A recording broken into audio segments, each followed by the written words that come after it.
Alright guys, so just going to go over a couple concepts here on anything you guys didn't do well on, so you can just look at them as we go.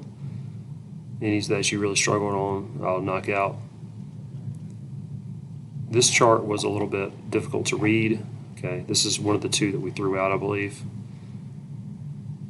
All right, Democratic Party platform described clearly here as Roe versus Wade. All of these different, demographic groups they're going after.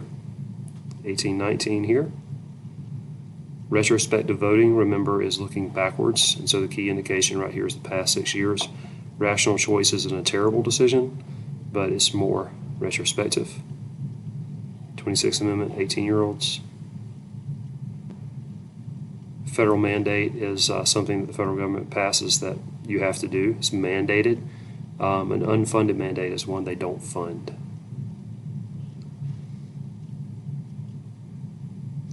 This is the classic complaint that the Electoral College multiplies the power of small states and divides the power of populous states.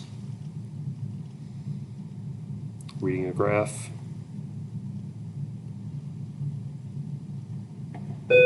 Federal government can pass laws that allow it to fine individuals. This is from Federalist 21. You just have to go through the article and understand it. Citizens United countered McCain-Feingold. McCain-Feingold was trying to limit the money. Citizens United made it pretty much unlimited. Realignment. Latinos from Democrats to Republican. The spoiler effect is isolating the Green Party in the major vote. Spoiler effect, remember, they don't have to win the election to affect the election. People with higher incomes think of themselves as conservative. This chart indicates that the third party in the three states depicted helped Donald Trump acquire enough electoral votes to win. The gender gap among those identified as Republican was narrowest right here. Calculating the election cycle based on intervals shown in the vertical axis. And so remember, the vertical axis is the one that goes up, horizontal is the one that goes side. Easy right here. Political efficacy is a major factor in shaping political views. This is one we threw out. It wasn't a good question, and it was really hard to read. 24, realignment. Remember, de-alignments when they don't come back to a party, and split ticket coalition don't have anything to do with that. Motor voter, you can get your license and your right to vote. Electoral mandate, this is talking about in the age of close elections, no one's going to have a huge blowout victory anymore. And so it's talking about the Biden win and how it gives him a mandate to govern because he won. He won the popular and the electoral vote.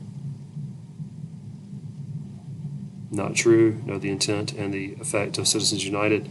It hasn't decreased spending at all.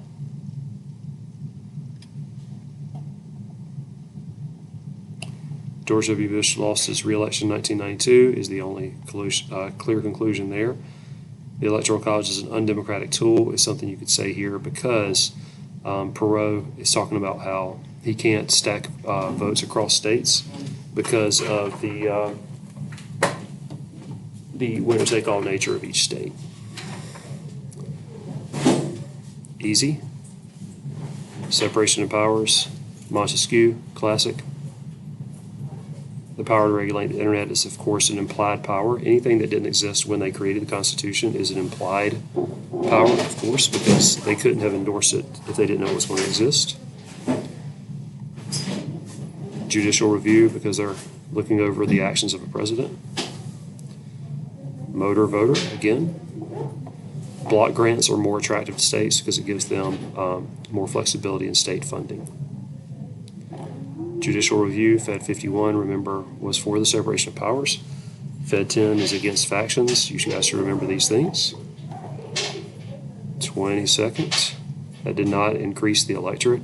It had nothing to do with it. Remember, the 22nd Amendment was 2 terms, 19th women, 26 18-year-olds, 15th freed black males, which they were all freed at that point.